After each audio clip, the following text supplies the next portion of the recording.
मला खूप बेसिक पासून चालू करायचं आहे की तुझं स्कूलिंग कुठे झालं, तू बॉर्न कुठे आहेस, म्हणजे मुंबईचीच आहेस की कसं काय? मी मुंबईचीच आहे, बोरिवलीमधली. माझं शाळा माझी चोगले हायस्कूल सगळं मुंबईतलंच झालेलं आहे. म्हणजे माझा जन्म, शिक्षण सगळं इथे, फिरणं सगळं माझं मुंबईतलं, बोरिवलीमधली आहे मी. राईट.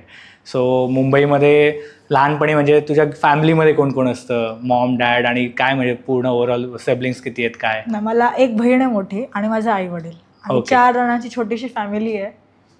छोटी सवय झाली ते छोट्या जे 4 लोकांच्या मध्ये राहायचे. म्हणजे जास्त ग्रुप असेल ना तर मला थोडं हे होतं की थोडंसं लांब, म्हणून त्याचं 4 छोटंसंच कुटुंब आहे. राईट. सो लहानपणी म्हणजे तू स्कूलिंग तुझं मुंबईतलंच आहे. मग तू कॉलेज काय केलंस, म्हणजे कोणत्या फील्डमध्ये कॉलेज केलंस? मी जातो तुला सगळं स्टोरी सांगितली तर मी एक फील्ड नाही केलेली आहे, मी खूप फील्ड केलेलं आहे. म्हणजे मी 12वी झाली आणि माझं स्वप्न होतं मला बारटेंडर बनायचं आहे. आणि माझ्या घरातले म्हणाले की कारण तो 1 वर्षाचाच कोर्स आहे, तर मला 1 वर्षाने काहीच होणार नाही, तर 3 वर्ष हॉटेल मॅनेजमेंट कर. तर मी JEE दिलेली तेव्हा ना.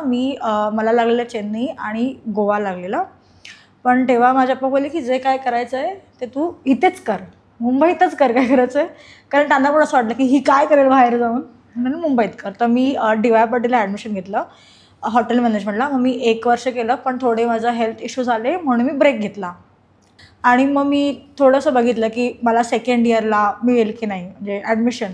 तर मी खूप फिरली, पण माझी ना युनिव्हर्सिटी वेगळी होती आणि मुंबई युनिव्हर्सिटी वेगळी आहे, तर माझं झालं नाही. तर मला सेकंड ऑप्शन तेव्हा होतं की मला मास मीडियामध्ये जायचं आहे. मग मी घेतलं ML ढाणूकरला आणि माझं पहिल्या लिस्टमध्येच नाव आलं, कारण माझे थोडे पर्सेंटेज चांगले होते म्हणून मला काय टेन्शन नाही. मग मी मास मीडिया केलं. मास मीडिया केल्यानंतर मला फोटोग्राफी खूप आवडायची, मग मी त्याचा प्रोफेशनल कोर्स पण केला. एक सर होते माझे आहेत, नितीन सर, त्यांच्याकडे मी शिकलेसुद्धा. मग मी जॉबसुद्धा केला. फुटबॉल जे मॅचेस होतात MDFA किंवा MSCच म्हणतात ना, आता मला एवढं लक्षात नाही काय म्हणतात. मग तिकडे मी जॉब पण केला इंटर्नशिप कॉलेजच्या वेळी. मग मी हे सगळं करून माझं जेव्हा ग्रॅज्युएशन झालं तेव्हा मी एक एजन्सीमध्ये लागली, कारण तिकडे सॅलरी जास्त होती. कारण माझ्याकडे जो एक्सपिरियन्स होता ना तो फोटोग्राफीचा होता.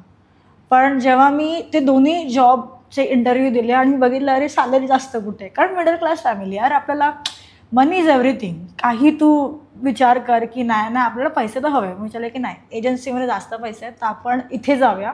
मी तिथेच लागली. मग मी नंतर एजन्सी सोडलीच नाही. तुम्ही हा व्हिडिओ इथपर्यंत बघितलात म्हणजे हा नक्की व्हिडिओ तुम्हाला आवडला आहे. ह्याचा पूर्ण पॉडकास्ट आपल्या मेन यूट्यूब चॅनलवर आहे, ज्याचं नाव आहे वन टेक विथ अनिकेत. हे चॅनल तुम्ही नक्की फॉलो करा. आणि इंस्टाग्रामवर आम्ही बऱ्याच रील्स ह्या व्हिडिओच्या अपलोड केलेल्या आहेत, त्या पण तुम्ही सगळ्या बघा. आणि वन टेक विथ अनिकेत हे इंस्टाग्राम चॅनल पण फॉलो करा.